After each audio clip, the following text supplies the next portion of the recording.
Psalm 51 is David's prayer after the sorry events recorded in 2 Samuel chapters 11 and 12, when he slept with another man's wife and then got the husband killed to try to cover up his actions. And then the prophet Nathan challenged him about all that, and he responded. These chapters are a sad reminder to us that we're all capable of almost anything. So here are a few questions to mull over relating to those events, and particularly to this psalm, Psalm 51. Firstly, how do you feel when you think about King David's actions? Are you shocked? Are you surprised? Do you feel disappointed or sad or angry, or maybe all of those things? Secondly, the Bible says that David is a man after God's own heart. That's recorded in 1 Samuel chapter 13 and verse 14. What do you think that means? Clearly it's not a reference to his adultery, his murder, his cheating. So what is it about?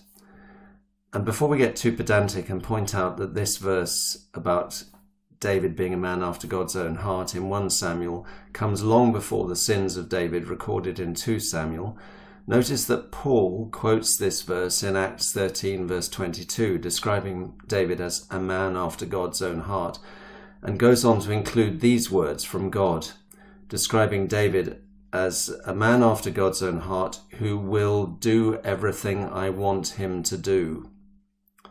So what is this being a person after God's own heart about? Let me put it another way.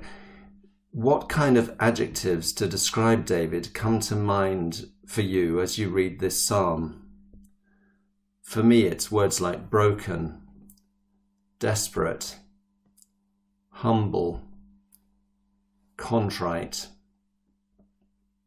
So here we have Israel, a nation at war in 1 Samuel, and we have David, a man at war with his own demons, and a man at war with the darkness of his own heart. There's lots to discuss about him and about this psalm. But here's another question that this episode generates for me that you may feel takes us off point, but I think is deeply relevant and might generate some other interesting discussion. David was leading a theocratic nation, a nation headed by God, equivalent arguably to the church today. And sadly, David gets it horribly wrong. But that raises this question for me about our place in wider society. Are culture wars with society at large really appropriate? Or should we be seeking to get it right within the community and then humbly seeking to live by God's standards and then winsomely offering those standards to society at large? Think about the metaphors that Jesus uses about the way we are to influence society, the metaphors of salt and light, neither of which are metaphors of power. And finally, how are we to read the last two verses of the psalm, verses 18 to 19, which read like this? May it please you to prosper Zion, to build up the walls of Jerusalem.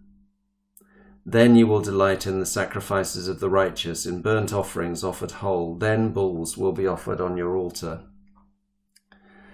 My own view is that David is not praying for the bricks and mortars of a city, but that he's praying for the community, and that the community is to live missionally and sacrificially.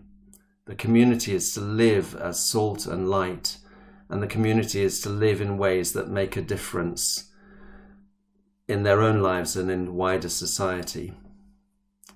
The little comments about sacrifices are clearly to be read now in the light of the New Testament, where we read, for example, in Romans 12 verses 1 and 2, Therefore I urge you, brothers and sisters, in view of God's mercy, to offer your bodies as a living sacrifice, holy and pleasing to God. This is your true and proper worship. Do not conform to the pattern of this world, but be transformed by the renewing of your mind. So some questions for discussion. How do you feel when you think about King David's actions?